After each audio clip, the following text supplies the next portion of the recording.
استحکام پاکستان کا دن جب چاوی کے پہاڑ لرز گئے اور گواہی دی کہ ہاں پاکستان ایک ایٹمی قوت ہے، ہمیں کوئی شکست نہیں دے سکتا، ہم ہیں وطن کا دفاع کرنے والے محافظ۔ وہ دن جب پاکستان کی فضائیں گونج اٹھیں نعرہ تکبیر کی صداؤں سے، وہ دن جب پاکستان نے بھارت اور اسرائیل کے ناپاک عزائم خاک میں ملا دیے۔ یہ کہانی ہے تب کی جب 7 جولائی 1981 کو آپریشن اوپیرا کے ذریعے اسرائیل نے عراق کے جوہری ہتھیار تباہ کر دیے۔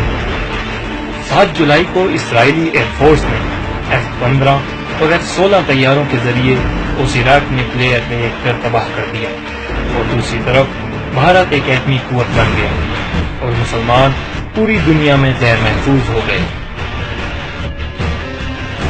1972 میں پاکستان نے اپنے نیوکلیئر ری ایکٹر پروگرام کا آغاز کر دیا۔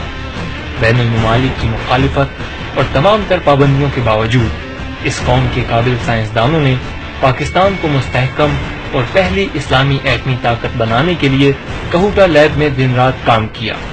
اپنے دفاع کو مضبوط کرنے کی اس کوشش کے بدلے بھارت سمیت دنیا کے کئی ملکوں نے پاکستان کو دھمکایا اور پاکستان کے ایٹمی پروگرام کو تباہ کرنے کی سازشیں کی،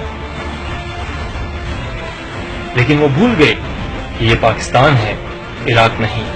وہ پاکستان جہاں کے 1 mm عالم نے 1 منٹ سے کم وقت میں بھارت کے 5 طیارے تباہ کر دیے۔